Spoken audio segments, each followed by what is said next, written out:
प्रारंभिक रचनानुवाद कौमुदी पृष्ठ संख्या 12 अभ्यास 6। शब्दकोश धनम धन, फल फलम फल, पत्रम पत्ता चिट्ठी, वनम वन, नगरम नगर, अध्ययनम पढ़ना, कार्यम कार्य।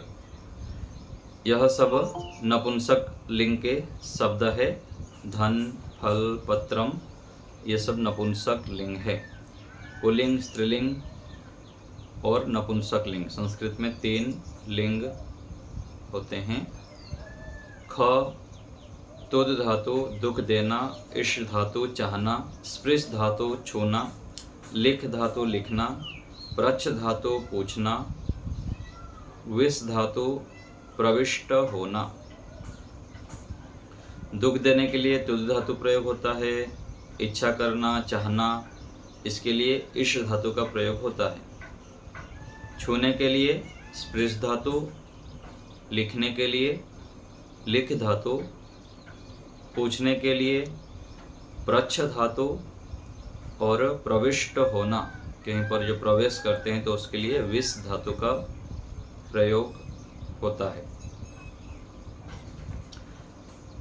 ग में अभितः दोनों ओर, उभयतः दोनों ओर, परितः चारों ओर, सर्वतः सब ओर, प्रति और, धिक धिक्कार, विना बिना, यह सब अव्यय है।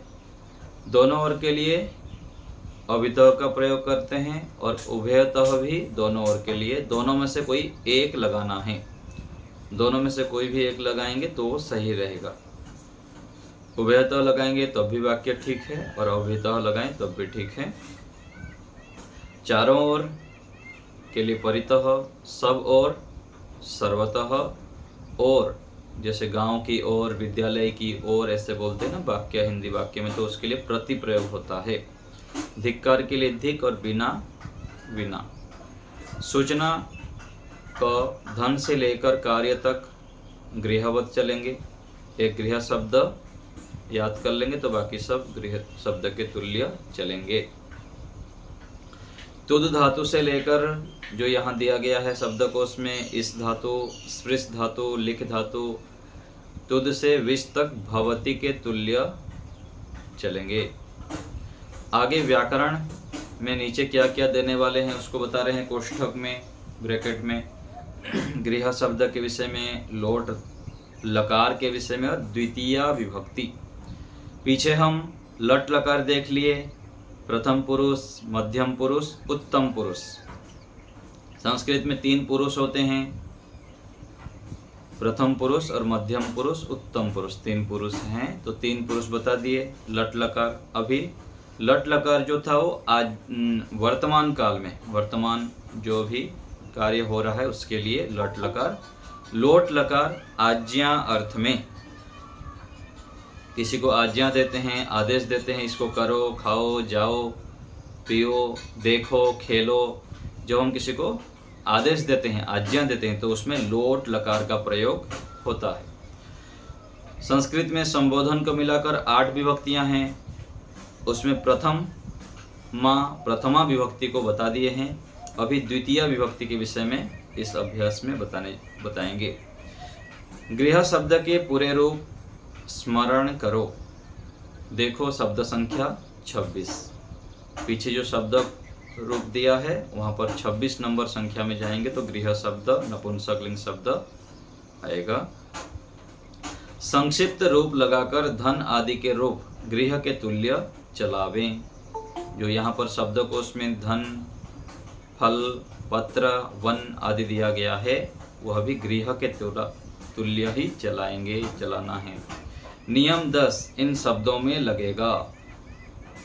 गृह, पुष्प, पत्र, नगर और कार्य। नियम 10 में क्या था? र और श के बाद न को ण हो जाता है। तो यहाँ पर गृह में गृहेण, पुष्पेण तृतीया विभक्ति एकवचन और षष्ठी विभक्ति बहुवचन में न को ण हो जाएगा, क्योंकि यहाँ पर र, री और श है, मूर्धन्य स है। तो र और श के बाद शब्द में न को ण हो जाता है। अतः इनमें आनी के स्थान पर आणी और एन की जगह एण और आनाम की जगह आणाम लगेगा। तो पुस्तक का तो पुस्तकानी होता है, लेकिन गृहम का गृहाणी, पुष्पाणी, ऐसे प्रथमा विभक्ति और द्वितीय विभक्ति बहुवचन में भी होता है। तुद आदि के रूप भू के तुल्य चलावें। भू धातु के तुल्य जो तुद आदि के रूप चलाना है। लट, लोट, लंग और विदलिंग लकार में इस धातु को इच्छ और प्रच्छ धातु को पृच्छ हो जाता है। मूल धातु तो इश है, लेकिन जब हम रूप चलाते हैं तो इच्छति, इच्छतः चलता है। और पूछने के लिए मूल धातु प्रच्छ है और रूप चलाएंगे तो पृच्छति, पृच्छतः, पृच्छन्ति हो जाता है व्याकरण के नियम से। जैसे तुदति, इच्छति, स्पृशति, लिखति, पृच्छति और विसति, ये सब लट लकार का रूप है। इसी प्रकार से आगे लोट लकार आदि में भी चलाएंगे। आगे लोट लकार आज्ञा अर्थ के दे रहे हैं संक्षिप्त रूप, और रूप बना के दे दिए हैं लोट लकार। भवतु, भवताम, भवन्तु, भव, भवतम, भवत, भवानी, भवाव, भवाम। तो ये वाक्य, ये लोट लकार के रूप यहाँ पर दे दिए। प्रथम पुरुष, मध्यम पुरुष और उत्तम पुरुष में एक वचन, द्विवचन और बहुवचन। संस्कृत में 3 वचन होते हैं, एक वचन, द्विवचन और बहुवचन। एक के लिए एक वचन, 2 के लिए द्विवचन, और 2 से अधिक, 3 अथवा 3 से अधिक जब होंगे तो उसमें बहुवचन का प्रयोग होता है। तो संक्षिप्त रूप लगा के दूसरे धातुओं का भी हम बना सकते हैं, जैसे भू धातु का बनाया गया। सूचना संक्षिप्त रूप लगाकर पट, गम आदि तथा तुद आदि के रूप बनावे।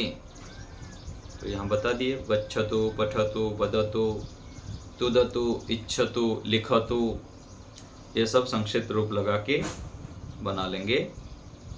नियम 11, कर्मणि द्वितीया। कर्म कारक में द्वितीय विभक्ति होती है। तो आपको यदि पूछा जाएगा द्वितीय विभक्ति किसे कहते हैं, द्वितीय विभक्ति का प्रयोग कहाँ पर किया जाता है, तो इन सबको नियमों को याद रखेंगे। तो द्वितीय विभक्ति कर्म कारक में प्रयोग होता है।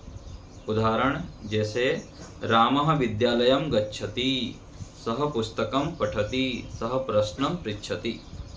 तो कर्ता में प्रथमा विभक्ति रामः और विद्यालयम में द्वितीय विभक्ति हुआ है, और कर्ता के अनुसार क्रिया रामः गच्छति। सः पुस्तकं पठति, तो पुस्तकम यहाँ द्वितीय विभक्ति है, कर्म कारक है। और सः प्रश्नं पृच्छति, प्रश्नम द्वितीय विभक्ति है। कर्ता में प्रथमा विभक्ति, कर्म में द्वितीय विभक्ति। तो कर्म कारक में द्वितीय विभक्ति होती है। नियम 12, अभितः, उभयतः, परितः, सर्वतः, प्रति, धिक, विना के साथ द्वितीय विभक्ति होती है। तो ये अभितः, उभयतः, परितः आदि जब आएंगे, इनके साथ द्वितीय विभक्ति का प्रयोग करेंगे। जैसे ग्रामम अभितः उभयतः, वा गांव के दोनों ओर। अभितः का अर्थ क्या है? दोनों ओर। उभयतः का अर्थ भी दोनों ओर है, तो गांव के दोनों ओर। ग्रामम प्रति, गांव की ओर। दुर्जनम धिक, दुर्जन को धिक्कार। रामम बिना, राम के बिना। तो बिना, प्रति, धिक आदि के साथ द्वितीय विभक्ति होती है। तो ये हमारा व्याकरण का भाग हो गया। आगे अभ्यास देखिए। अभ्यास 6 पृष्ठ संख्या 13 उदाहरण वाक्य। वह पुस्तक पढ़े, सह पुस्तकम पठतु। पढ़े आज्ञा दे रहे हैं, तो आज्ञा देने के अर्थ में लोट लकार का प्रयोग होता है। तू खाना खा, तो के लिए त्वम, भोजनम खाद। तो खाद ये क्या है? लोट लकार मध्यम पुरुष है। कर्ता के अनुसार क्रिया, कर्ता मध्यम पुरुष एक वचन है, इसलिए क्रिया भी मध्यम पुरुष एक वचन हुआ। तो क्रिया में भी जब वर्तमान काल में होगा तो लट लकार के क्रिया लगेंगे, और जब आज्ञा अर्थ में होता है तो लोट लकार के क्रिया होंगे। तो पहले हम लट लकार का प्रयोग किए थे, अभी लोट लकार के। तो लकार तो काल को बताता है, आज्ञा देना, भूतकाल, भविष्यत काल, उसको लकार के नाम से नामित किया गया है। और जैसे राम शब्द है, हरि शब्द है, उसको शब्द रूप बोलते हैं, शब्द, और दूसरा जो क्रियाएं हैं उनके मूल शब्द को धातु कहते हैं। तो इन सब की परिभाषा भी हम बीच बीच में जो बोर्ड में लिख के जो पढ़ाया गया है पिछले कक्षाओं में, उसमें से आप देखते जाएंगे तो वहाँ पर परिभाषा सहित भी लिखा गया है, अच्छे से समझाया गया है। तू खाना खा, त्वम भोजनम खाद। मैं गांव जाऊं, अहम ग्रामम गच्छानि। तो मैं उत्तम पुरुष एक वचन है, कर्ता, इसलिए क्रिया भी उत्तम पुरुष एक वचन हुआ। गांव के दोनों ओर जल है, ग्रामम अभितः उभयतः वा जलम अस्ति। यहाँ एक चीज ध्यान देंगे आप लोग जो नए विद्यार्थी हैं, आगे जब स्वर आता है ना, अ आ ई उ री, तो वहाँ पर मौ में हलंत होता है। जैसे यहाँ पर गामम अभितः हो गया, जलम अस्ति, तो आगे अ होने से यहाँ पर मौ में हलंत हुआ। और बाकी जगह देखेंगे जहाँ पर आगे व्यंजन होता है, क ख ग घ आदि, वहाँ पर ऊपर अनुस्वार लगता है। तो अभी तो सामान्य रूप से समझ लीजिए, और बाकी विशेष तो बोर्ड में जो पढ़ाया गया है उसमें विस्तृत रूप से है, वहाँ अच्छे से आप लोग पढ़ लेंगे। विद्यालय के चारों ओर फूल हैं, विद्यालयम परितः सर्वतः वा पुष्पाणि सन्ति। वहाँ पर यहाँ पर वा क्यों लगाया गया है?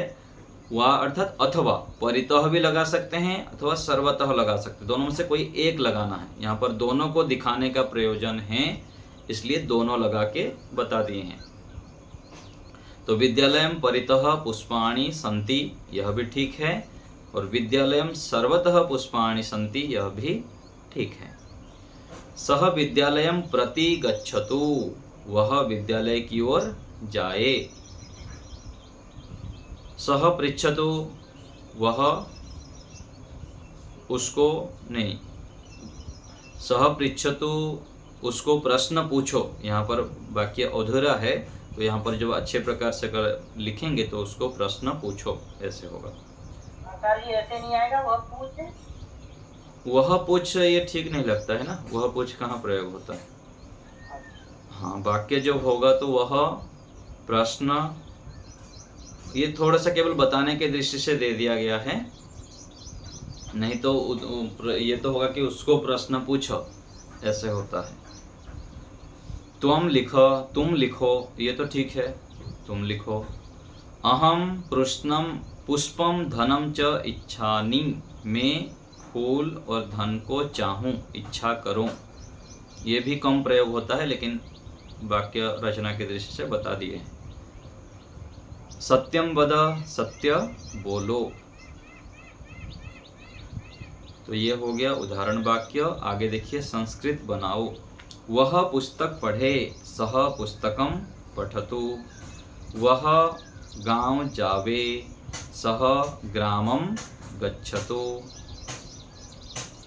वह फल खावे, सह फलम खादतु। वह पत्ते को छुए, सह पत्रम स्पृशतु। स्पृशतु उच्चारण के समय भी ध्यान देंगे सभी लोग, जब शब्द रूप याद करते हैं, धातु रूप याद करते हैं, वाक्य बनाते हैं तो वहाँ विसर्ग नहीं छूटना चाहिए। और जिस जगह पर पूरा वर्ण है उसको ऐसे ही बोलना है। जैसे बताया था पिछले पाठों में, पठती नहीं बोलना है। पठती बोलेंगे तो ठ में हलंत हो जाएगा, तो पठती।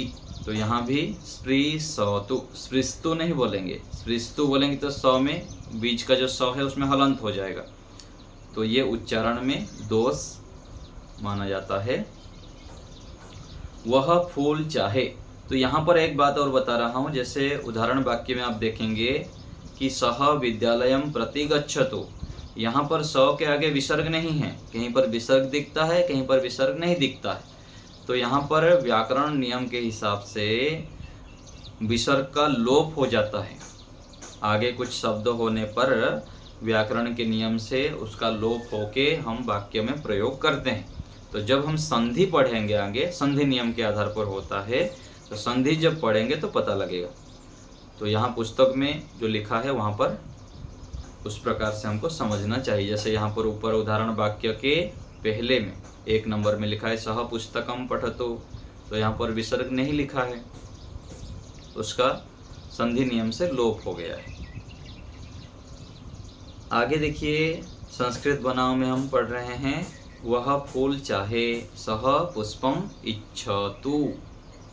वह पत्र लिखे सह पत्रम लिखतु, ये एक वचन में हो गया। ख, तू ज्ञान और धन को चाह, त्वम ज्ञानम धनम च इच्छ। तू यहाँ आ, त्वम अत्र आगच्छ। तू वहाँ जा, त्वम तत्र गच्छ। तू असत्य ना बोल, त्वम असत्यम न वद। वद गच्छ क्यों हो रहा है? क्योंकि त्वम मध्यम पुरुष एक वचन है, इसलिए क्रिया भी मध्यम पुरुष एक वचन में वद, पठ, लिख, गच्छ, आगच्छ होता है, इसलिए यहाँ पर ऐसे प्रयोग कर रहे हैं। तू सत्य बोल, त्वम सत्यम वद। तू भोजन पका, त्वम भोजनम पच। पकाने के लिए पच धातु का प्रयोग होता है। त्वम भोजनम पच। तू सज्जन को दुख ना दे, त्वम सज्जनम न। दुख देने के लिए यहाँ पर आया था विस धातु, तुद धातु है, तो त्वम सज्जनम न तुद।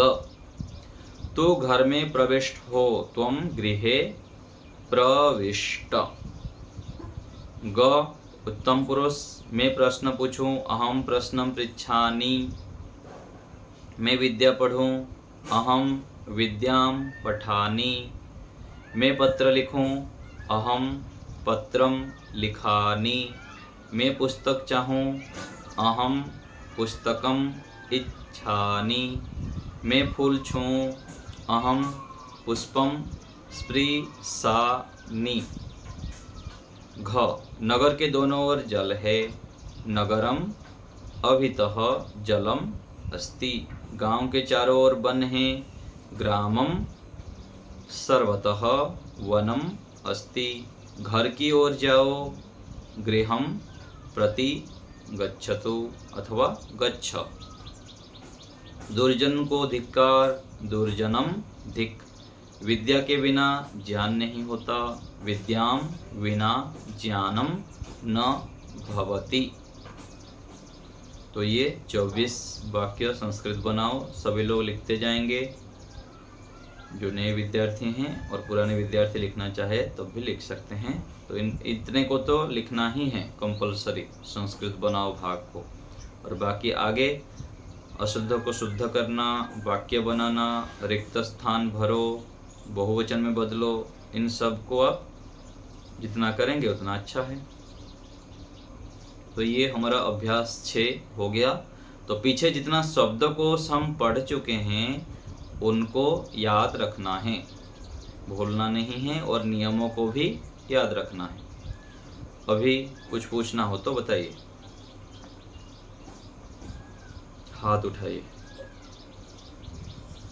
नियम 11 में हम्म, लिखा है 100 पुस्तकम, तो वहाँ भी वो संधि वाला नियम लागू पड़ेगा। हाँ जी। हाँ 100। ये समझा वो छूट गया है प्रूफ रीडिंग में। नहीं नहीं, ये सब जगह ये नियम लगेगा जहाँ भी आप देख रहे हैं पुस्तक में। तो 100 ठीक है ना? जी 100 पुस्तक थी, 100 प्रश्न प्रतिशत थी। हाँ जी, हाँ जी, ठीक है। रश्मिता जी बोलिए। नमस्ते आचार्य जी। नमस्ते। ये जो 20 लाख रुपए है, ये इसका फीसदी होगा हाँ जी, और प्रोविजनल होगा। दोनों हो जाएगा, दोनों ही ठीक है, कोई असुविधा नहीं है। दोनों विशति प्रयोग कर सकते हैं, प्रविशति भी कर सकते हैं। हाँ। प्रकाश जी बताइए। प्रकाश जी बोलिए। सर जी ये जो दौर में जो दे रखे हैं ना, धनम फलम पत्रम वनम नगरम जी कार्यम, इन सब के आगे म लिखा हुआ है। ये म पहचान है क्या नपुंसक लिंग की? हाँ जी, जो भी है अच्छा। उसमें म ही रहेगा। धनम मूल उसका नपुंसक लिंग में ही होता है ना, गृहम जैसे होता है वैसे। अब इसमें क्या है कि क के अंदर संज्ञा या सर्वनाम शब्द होने चाहिए। तो ये अध्ययनम और कार्यम, ये क्या, इनको क्या संज्ञा कहेंगे अपन? हाँ संज्ञा है। इसको करो, इसको आप करो, तो इस कार्य को करो अथवा इसको करो, तो कार्य भी संज्ञा में होगा ना। संज्ञा के बदले में सर्वनाम प्रयोग करते हैं तो ये संज्ञा में ही लेंगे। नाम, किसी भी नाम को संज्ञा कहते हैं। संज्ञा से तो क्या होता है कि अपन वाक्य शुरू कर सकते हैं कि राम ने किया, तो इसमें तो सभी ने नहीं, लगेंगे। ऐसे नहीं, किसी भी नाम को संज्ञा कहते हैं। किसी जो सार्थक नाम होते हैं ना, उसको संज्ञा कहते हैं। तो किसी की भी जगह पर हम प्रयोग कर सकते हैं उसको। ठीक है। सुदेशना माता जी बोलिए। आचार्य जी नमस्ते। आचार्य जी ये जो 20 धातु है, इसका रीट लकार कैसे चलेगा? रेट लकार में प्रवेक्षति आचार्य जी, प्रवेक्षति। हाँ, प्रवेक्षति बता रहे हैं ममता माता जी। और जो धातु हाँ प्रारंभिक में नहीं होगा तो दूसरे द्वितीय भाग रचनानुवाद कौमुदी के पीछे जो दिया है वहाँ पर देख लेंगे तो पता लग जाएगा, वहाँ पर दिया हुआ है। और अभ्यास 5 में आचार्य जी शिष्य पाठ याद करता है, तो शिष्य पाठम स्मरति, ये ठीक है ना? जी ठीक है, पाठम स्मरति ठीक है। अर्चना जी। हाँ आचार्य जी, मुझे वही पूछना था जो आपने बोला ना कि सा कहीं कहीं पर सिर्फ सा लिखा जाता है, तो वो तो मुझे पता नहीं, मैं तो सब जगह पर सा लिख देती हूँ। मुझे लगा अभी जब तक संधि नहीं पढ़े हैं तब तक चल जाएगा। संधि जब हम पढ़ लेंगे तो वहाँ पर फिर ध्यान रखेंगे, ये नहीं लगाना है ऐसे। ठीक है। अलका माता जी। जी आचार्य जी, ये अभ्यास नंबर 8 में जो शब्द रूप है इकारण हरि है, तो इसका तो षष्ठी द्विवचन और सप्तमी द्विवचन हरियो ऐसे है, तो इसमें यहाँ कवियो हो यतियो हो ऐसे आएगा, गिरियो हो। हाँ वहाँ पर गिर यो हो जाता है, कव यो हो, कब हरियो हो कवि शब्द है ना, कवे है हरे है होता है, और कवयो हो जाएगा वहाँ पर, कवयो हो ऐसे हो। हाँ जी। और यति का यतयो हो ऐसे हो। ओके ठीक है। मैं काम चाहूँ तो इसमें तो अहम ग्राम गच्छामि है, यहाँ तो गच्छामि है ही नहीं। हाँ, और जगह तो अहम के साथ में लोट लकार का प्रयोग है। हाँ लोट लकार का प्रयोग जहाँ करेंगे वहाँ पर गच्छानी कर देंगे। यदि कहीं पर लिखा होगा ऐसे, तो यहाँ पर क्या लिखा है, गच्छानी ही लिखा है। तो अहम ग्राम गच्छामि लिखा हुआ है। कहाँ पर लिखा हुआ है? इसमें अभ्यास 6 में हाँ, तीसरे या नंबर नहीं बहन जी, गच्छानी नहीं है, गच्छानी लिखा है। गच्छानी ही है यहाँ पर पुस्तक में, ठीक है। इसमें तो प्रिंट हुआ है। हाँ, जहाँ पर है उसको, ये पिक्चर भेजा है। जहाँ पर प्रिंट मिट देखता है सीधा सीधा जो हमको समझ में आता है उसको सही कर देना चाहिए, ठीक है। ठीक है, यहाँ तो वही लिखा है। तो ये अभ्यास 6 तक हो गया। और कोई बात किसी को पूछना है तो बताइए।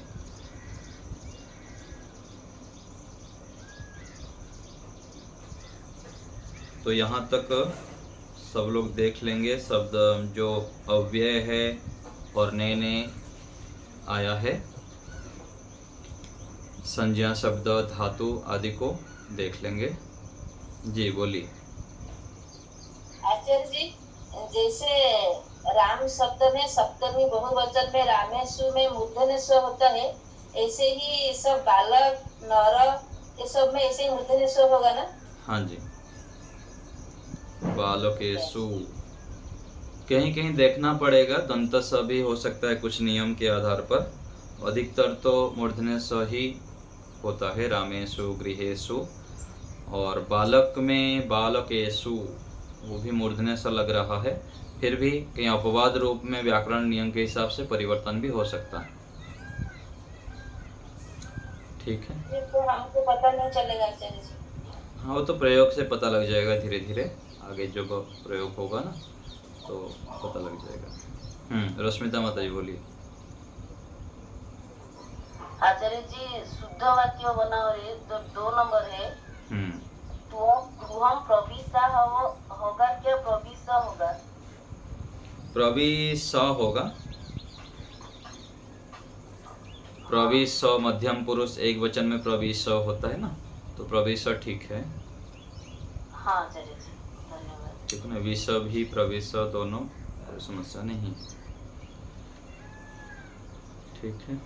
तो सभी लोग पुराने जितने हैं रोज रोज नया शब्द रूप और धातु रूप पीछे जो दिया है इस पुस्तक में उसको करते जाइए। जितने भी शब्द रूप है और सभी धातु रूप और सर्वनाम शब्द के पुल्लिंग, स्त्रीलिंग और नपुंसकलिंग तीनों को ही याद कर लीजिए, जितना भी इस पुस्तक में दिया है।